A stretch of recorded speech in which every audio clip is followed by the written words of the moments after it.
Happy birthday, VHS! Oh my gosh. VHS. Yes, VHS What's it? it's his birthday 80s? today. Oh, VHS. The furry. Yes. Oh, I thought it was the little cassette you had over there. I was just using it as visual representation. But Oh. yes, happy birthday, VHS, and anybody else who happens to celebrate their birthday today on December 5th. Are they known as Quarantine in the United States? No. Also, That's they a movie reference. yes, I am aware. Also, they are a British person, if I'm not mistaken. So That's anyhow, unfortunate. if you celebrate Just your birthday kidding. today, you also Just share your kidding. birthday with rocker John Rezesnik. I'm probably butchering that name, but that's the best I can do. Of the Goo Goo Dolls, they turned 58. Comedian... Long way down. Oh. That's the other part I remember. Okay. Comedian Margaret Cho turns 55. She's been in a lot of things, Yeah, so you probably know her. Back in the day. Actress Paula Patton turns 48. Actress Amy Acker, who played Root on Person of Interest, among other things, turns 47. Actor Nick Stahl, who played Rourke Jr. / Yellow Bastard in Sin City. John Connor in Terminator 3 Rise of the Machines. And Ben Hawkins on Carnival. He turns 44. Fascinating. Actor Adan Kanto, who played Aaron Shore on Designated Survivor, he turns 42. Actor Gabriel Luna, who played Terminator Rev 9 in Terminator Dark Fate, and Ghost Rider on Agents of S.H.I.E.L.D., he turns 41. Yeah. Actor Frankie Muniz turns 38. Sure, we all know who Frankie Muniz is, but... of course. Malcolm in the Middle, Yep. a NASCAR racer. Yeah, actually, you're right. He did briefly NASCAR race. Oh, gosh. Agent Cody Banks Yep. and Agent Cody 2 Banks. Big Fat Liar was another one. No, I'm serious. That was Yeah. And Big Fat Liar was another just movie he messing started. What was And the one with where he was a gag, where he was dating Cher? was he the one in Racing Stripes, or is that somebody else? I had never seen Racing Stripes. So. I forget. Anyhow, yeah, he turns 38. Actor Ross Bagley. Vaguely? Bagley, maybe? Actually, I don't know which one it is. Who played Buckwheat in the Little Rascals movie, and played Nikki Banks in Fresh Prince of Bel-Air, as well as playing Will Smith's son in Independence Day.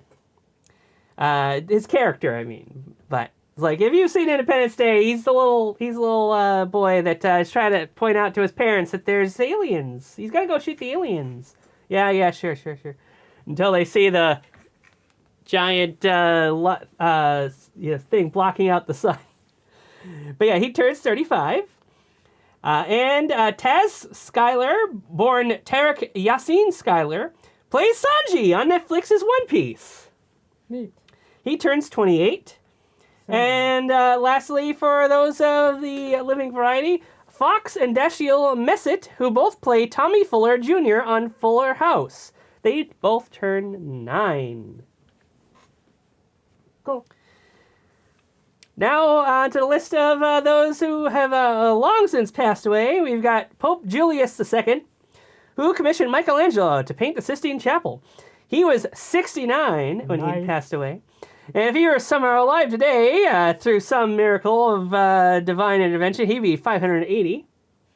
Too soon. Martin Van Buren, the 8th President of the United States.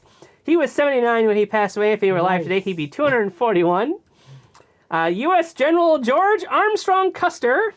I'm sure you've all heard of him. And the Atari game that bears his name. He was 36 when he passed away, and if he were alive today, he would be 184. Also, just as a brief aside, he may be most well known for his failure, but he really was a very prominent, successful guy before his big fail, his epic fail.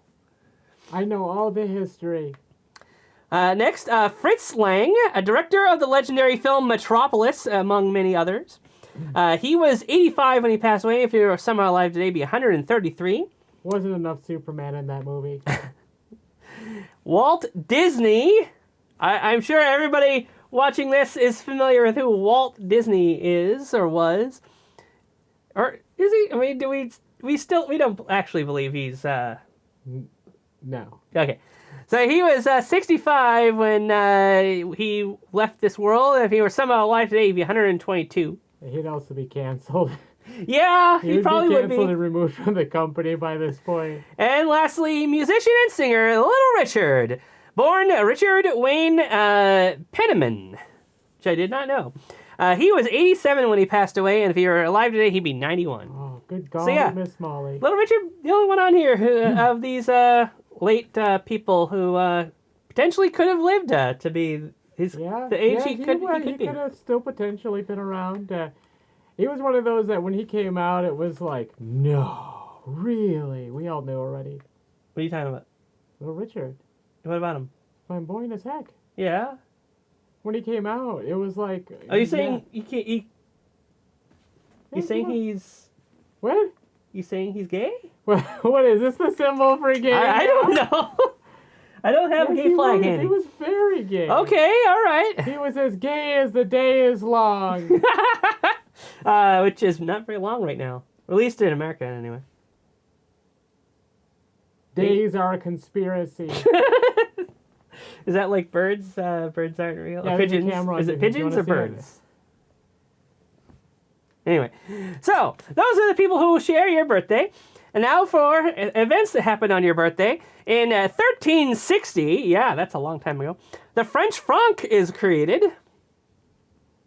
Yeah, the French currency, the franc, which unfortunately is no longer around, as I recall. I believe it's the euro now. Oh, yeah. I'm in- a big fan of the French Frankfurters. Really? No, I Okay. never had one.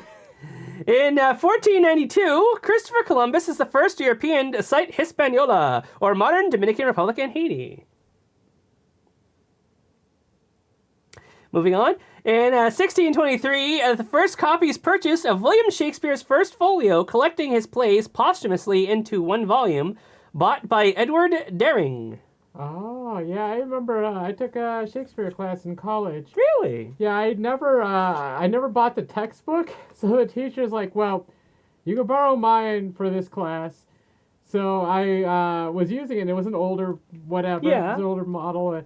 And the Edition. next class, I brought it with me, and he said, oh, you got a book? All right, awesome. And I was like, So this is your book? Was he just a stoner and just forgot? No, he just straight up forgot, and I didn't bother to correct him because the book is so huge. Yeah. It was by far the most expensive college book I could have gotten.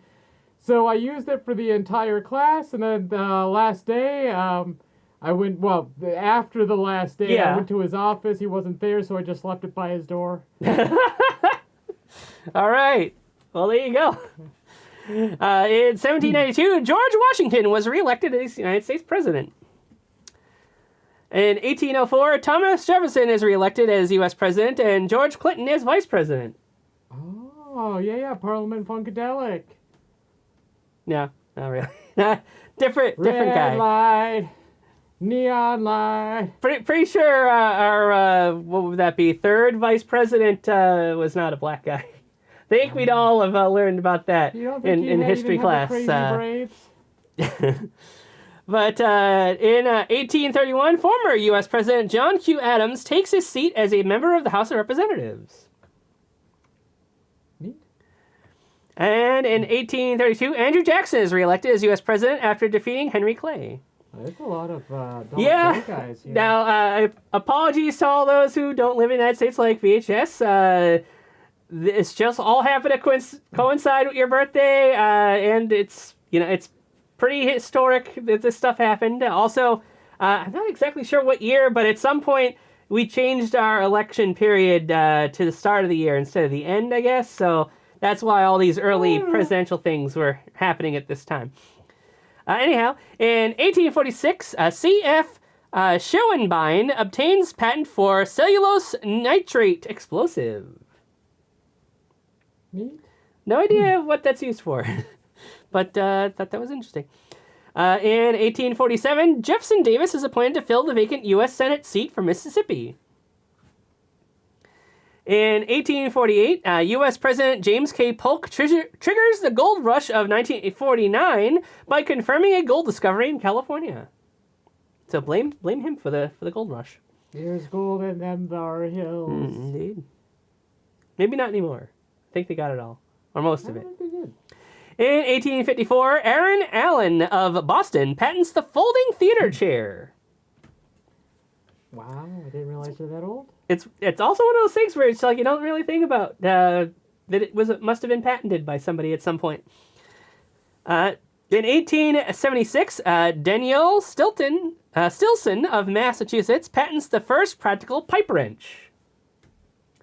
What? So would that be an Allen wrench? Or no? That wouldn't be. What am I thinking? Like a monkey wrench. Okay, so yeah, we might call it a monkey wrench. You'd call it a pipe wrench in England. Yeah. Because that was one of those things. I could get one. I could get mine from the shed. No, don't do that. But yeah, in Secret of Monkey or Escape from Monkey Island, whatever the second one, the second Monkey Island game. There is a Monkey Island 2 Electric Boogaloo. The Chuck's Revenge, right? Thank you. That's actually the title. But yeah, there is a puzzle that is extremely hard to understand for anybody who doesn't know the term monkey wrench, as you have to hypnotize a monkey with a banana on a metronome of all things, and you use him as a wrench to solve a puzzle. So if you weren't aware of that phrase, that you wouldn't be able to figure that out, you know. But anyhow. In 1879, the first automatic telephone switching system is patented. In 1892, John Thompson becomes the 4th Prime Minister of Canada. Getting a little more international now. In 1893, the electric car is built at the Dixon Carriage Works in Toronto and can go 15 miles between charges. That's actually pretty dang impressive. Yeah, for 1893, yeah. Yeah, that is impressive as all heck. To think Tesla or the corporation wasn't the first one to make an electric car. In 1905, Henry Campbell Bannerman becomes the UK Prime Minister. So there you go. We got a British event happening there. I tried to put as many as I could. In 1908, the first U.S. football uniform numerals are used at the University of Pittsburgh. In 1929, the first U.S. nudist organization, the American League for Physical Culture in New York City.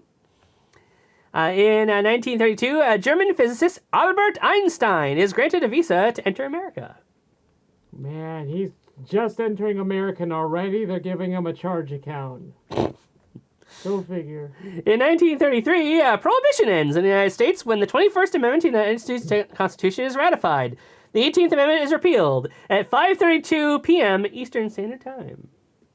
It's that important that they actually made note of what time of the day it happened. Media went to drink some stuff. Yeah. In 1935, the first commercial hydroponics operation is established in Montebello, California. Oh, well, we could thank them for all the tomatoes.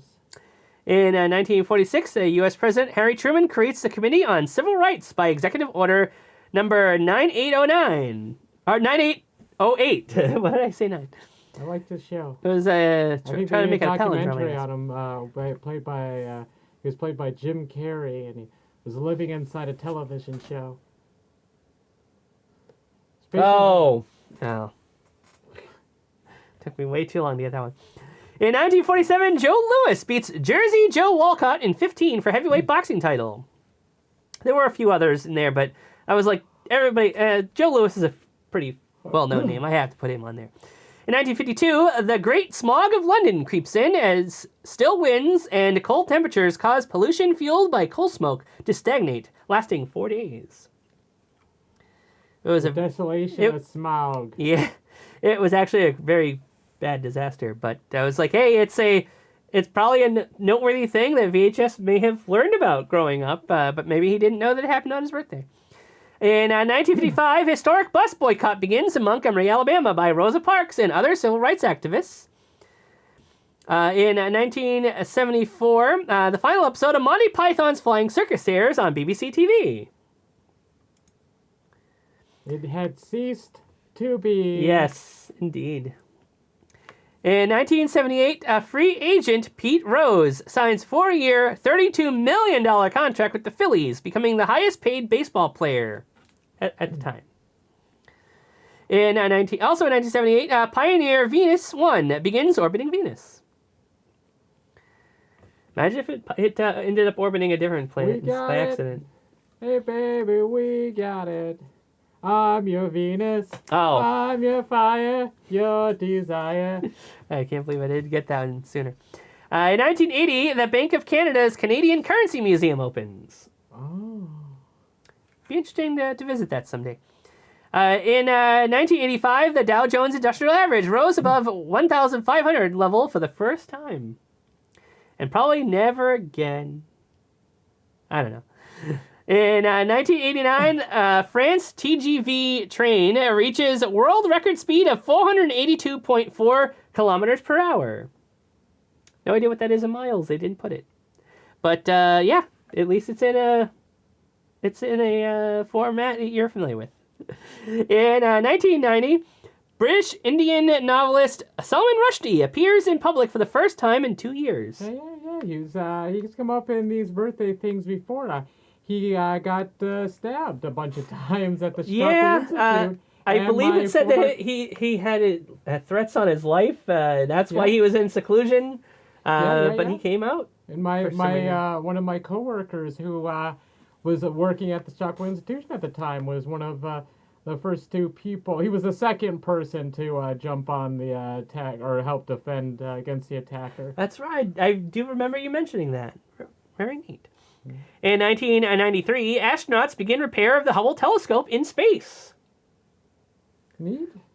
I'm wondering if that was what they were repairing in that Peanuts special. I remember there was a whole cartoon about the Peanuts gang going into space and all that when I was a kid.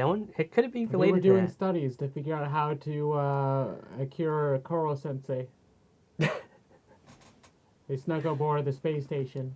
Okay. In year 2000... In the year 2000... the 11th Billboard Music Awards, Destiny's Child, Dixie Chicks, NSYNC, and Faith Hill win. I've heard of all of those. Girl, I didn't know you could get down like that. Charlie, how your angel get down like that. In 2001, Ocean's 11, directed by Steven Soderbergh, starring George Clooney, Brad Pitt, Matt Damon, and Julia Roberts, premieres in Westwood, California. Yeah, I saw that one. I liked it. Asian dude's dead. What? I liked the movie. Yeah, what was that last part? Oh, the Asian dude, the contortionist guy. He passed away, so his character. I know they replaced him with another actor. I don't know if he was playing the same character or not because I only ever saw the first movie. Okay. So yeah, anybody watching this who likes our movie reviews, let us know if we should rewatch those or watch those for her and rewatch them for me. I've only not seen the latest two. Next, in 2002, The Two Towers, the second Lord of the Rings film directed by Peter Jackson, starring Elijah Wood and Ian McKellen, premieres in New York. Fascinating. In 2003, Mexican singer Thalia, the queen of Latin pop, is awarded a star on the Hollywood Walk of Fame in Los Angeles. In 2005, the Civil Partnership Act comes into effect in the United Kingdom, and the first civil partnership is registered there. Oh, neat. Very cool. In 2006, Audrey Hepburn's Givenchy little black dress from the film Breakfast at Tiffany's is auctioned for charity for a record £467,200, or $923,187 United States dollars, That's pretty at Christie's in London. Oh, and I said, what about Breakfast at Tiffany's? As I recall. Oh, shoot. In 2016, Malta becomes the first country in Europe to outlaw conversion therapy. Good for Malta. Yes, it is. The rest of Europe needs to catch up fast. Yeah, it's illegal in most locations because it's disgusting. Yes. In 2017, Austrian courts rule in favor of same-sex marriage from 2019. That's hot. Not sure what... Okay. Anyway, also in 2017, online store Amazon begins operation in Australia. Wow. That took a bit. I remember my first order from Amazon, I think it was the early 2000s. Really? You can still go back and look at all your orders. Really? Like, I still sometimes... Well, assuming you use the same account. Yeah, you won't have the listing anymore, but it'll show you what's on there. And I was like, oh my gosh, mine was Supreme Class Beast Machines Cheetor. Of course it was. The size of an actual house cat. Oh my. Also in 2017, Twitter reveals K-pop boy band BTS were the most tweeted about celebrities in 2017. Next, in 2018, letter by Albert Einstein. Hey, he's back. From 1954 on concept of religion sells for $2.9 million at Christie's in New York. Neat. In 2019, a Speaker of the U.S. House of Representatives, Nancy Pelosi, announces articles of impeachment against U.S. President Donald Trump will be drawn up for abuse of power. Wonder if it's stuck. Yeah, well, he's going through the trials right now. Something interesting every day comes out of that. In 2021, the Kennedy Center Honors Ceremony is held for singer-songwriter Joni Mitchell, singer-actress Bette Midler, record mogul Berry Gordy, producer Lorne Michaels, and opera singer Justino Diaz, with President Biden attending in Washington, D.C. Oh, neat. My family friend that works on the movies had his picture with Bette Midler. It's, wow. One of the ones that sits in the living room. I always think about the episode of The Simpsons where she threw I think it was Bette Midler. She took the soda can, she threw it into the back of the guy's pickup truck, and it blew up. Yeah, she was the greatest. In 2022, construction begins on world's biggest radio telescope, the Square Kilometre Array, or SKA, in South Africa and Australia, with collection area of nearly 500,000 square meters, built to test Einstein's theories and search for extraterrestrial life. Wow, and it's all thanks to ska. If I ever had to knock on wood. See, something, wonder if I had, I don't know. So those were the things that happened on this day, December 5th. We also, on this day, we did this video. Yes, we did. I'm a bird. So, once again, happy birthday to VHS. And thanks for watching. If you would like us to make you a birthday video, leave us a comment in the comments below, and we'll look into making another video. Yeah, thanks so much for watching. Bye-bye.